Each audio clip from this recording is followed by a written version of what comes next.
নমস্কাৰ সন্মানীয় শিক্ষকসকল মই মোৰ ইউটিউব চেনেল ইনডমলি ব্লগলৈকে আপোনালোক সকলোকে পুনৰবাৰ স্বাগতম জনাইছোঁ। এইবাৰ ইউডাইজ 2024 আৰু 25ত এক নতুন সংযোজন আহিছে, য'ত চৰকাৰী আৰু বেচৰকাৰী বিদ্যালয়সমূহত অধ্যয়নৰত ছাত্ৰ ছাত্ৰীসকলৰ আপাৰ আইডি জেনেৰেট কৰিব লাগিব। আপোনালোকে আপাৰ আইডি কেনেকৈ জেনেৰেট কৰিব মই মোৰ ভিডিঅ'টোৰ জৰিয়তে আপোনালোকক দেখাবলৈ চেষ্টা কৰিম। আপোনালোকে ভিডিঅ'টো স্কিপ নকৰাকৈ শেষলৈকে চাই থাকিব। আপোনালোকে আপাৰ আইডিটো জেনেৰেট কৰাৰ আগতে এটা কাম কৰিব লাগিব। কনচেণ্ট ফৰ্ম এখন থাকে, ফৰ্মখন আপোনালোকে প্ৰিণ্ট কৰি ল'ব। প্ৰিণ্ট কৰাৰ পাছত প্ৰত্যেকজন ষ্টুডেণ্টকে এখন এখনকৈ দিব।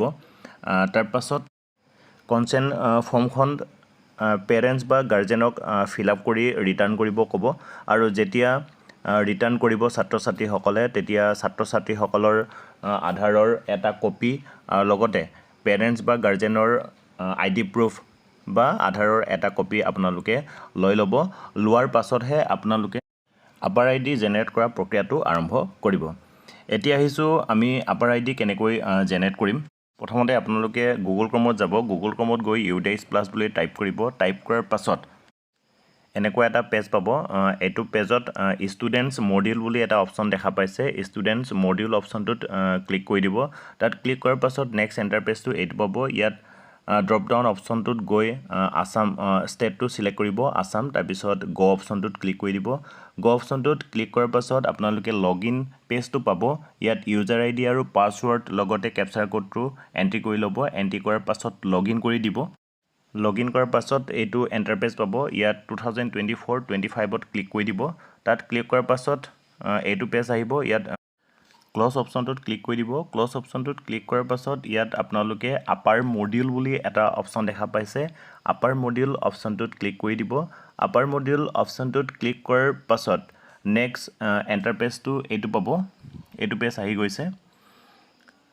ইয়াত আপোনালোকে যিটো ক্লাছৰ ষ্টুডেণ্টৰ আপাৰ আইডি জেনেৰেট কৰিব বিচাৰে তাত ক্লাছটোত ড্ৰপ ডাউন অপশ্যনটোত ক্লিক কৰি দিব। ক্লাছটো চিলেক্ট কৰাৰ পাছত ছেকশ্যনটো চিলেক্ট কৰিব। ছেকশ্যনটো চিলেক্ট কৰি গ' অপশ্যনটোত ক্লিক কৰি দিব। গ' অপশ্যনটোত ক্লিক কৰাৰ পাছত আপোনালোকে ইয়াত ষ্টুডেণ্টবোৰ দেখা পাব। ইয়াত ষ্টুডেণ্টৰ এগেইনষ্টত একেবাৰে শেষত জেনেৰেট বুলি এটা অপশ্যন দেখা পাইছে। জেনেৰেট অপশ্যনটোত ক্লিক কৰাৰ পাছত নেক্সট এণ্টাৰপেজটো এইটো পাব।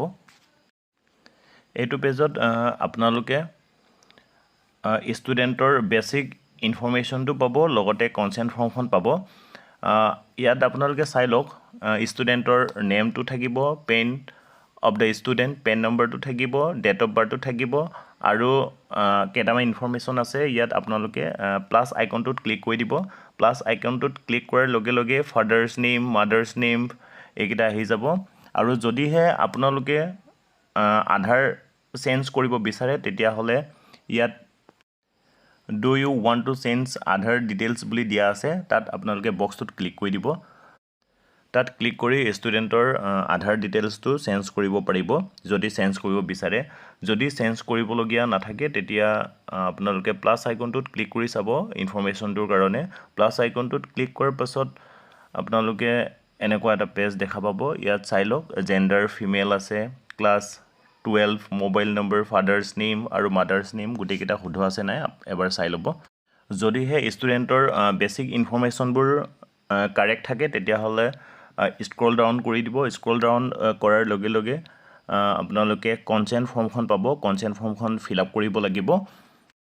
ইয়াত চাই লওক, ইয়াত কনচেণ্ট ফৰ্মখন আহি গৈছে। প্ৰথমতে আপোনালোকে ফাদাৰ্ছ নেম, মাদাৰ্ছ নেম বা লিগেল গাৰ্জেনৰ নামটো লিখিব। এজ দ্য চিলেক্ট, ইয়াত ফাদাৰ হয়নে, মাদাৰ্ছ হয়নে, লিগেল গাৰ্জেন হয় এইটো ড্ৰপ ডাউন অপশ্যনত গৈ চিলেক্ট কৰিব। অফ ষ্টুডেণ্টৰ নামটো ইয়াত থাকিবই। With my identity proof as, ইয়াত আইডেণ্টিটি প্ৰুফ কি দিছে, আধাৰো হ'ব পাৰে, ভোটাৰো হ'ব পাৰে, বা পাছপৰ্ট হ'ব পাৰে, ড্ৰাইভিং লাইচেঞ্চো হ'ব পাৰে। এণ্ড আইডেণ্টিটি প্ৰুফ নাম্বাৰ, যিটো আইডেণ্টিটি কাৰ্ড দিছে তাৰ নাম্বাৰটো ইয়াত এণ্ট্ৰি কৰি ল'ব লাগিব। এইটো এণ্ট্ৰি কৰাৰ পাছত স্ক্ৰল ডাউন কৰি দিব। স্ক্ৰল ডাউন কৰিলে প্লেচ অফ ফিজিকেল কনচেণ্ট বুলি দিয়া আছে, ইয়াত প্লেচটো দিব আৰু ডেট অফ ফিজিকেল কনচেণ্ট কিমান তাৰিখে ফৰ্মখন ফিল আপ কৰা হৈছিলে এইটো ডেটটো আপোনালোকে দি দিব তাৰপাছত consent by head of the school ইয়াত স্কুলখনৰ হেডৰ নামটো দিব লাগিব আৰু ইয়াত তলৰ আণ্ডাৰলাইনটোত অলৰেডি ষ্টুডেণ্টৰ নামটো থাকিবই আৰু একেবাৰে শেষত ছাবমিট বটন এটা আছে ছাবমিট বটনটোত ক্লিক কৰি দিব ছাবমিট বটনটোত ক্লিক কৰাৰ লগে লগে আৰু এইটো পেজ অহাৰ লগে লগে আপাৰ আইডি জেনেৰেট কৰাৰ প্ৰক্ৰিয়াটো সম্পূৰ্ণ হ'ব আৰু যদিহে আৰু বেলেগ এটা ষ্টুডেণ্টৰ আপাৰ আইডি জেনেৰেট কৰিব বিচাৰে তেতিয়াহ'লে বেক অপশ্যনটোত যাব আৰু জেনেৰেট অপশ্যনটোত ক্লিক কৰি একেটা প্ৰক্ৰিয়াতে কৰিব ধন্যবাদ শিক্ষকসকল আপোনালোকে যদিহে মোৰ ভিডিঅ'টোৰ পৰা উপকৃত হৈছে বুলি ভাবে তেতিয়াহ'লে ভিডিঅ'টো লাইক কৰিব শ্বেয়াৰ কৰিব আৰু আপোনালোকৰ শিক্ষক বন্ধু বান্ধৱীসকলক মোৰ ভিডিঅ'টো অনুগ্ৰহ কৰি শ্বেয়াৰ কৰিব থেংক ইউ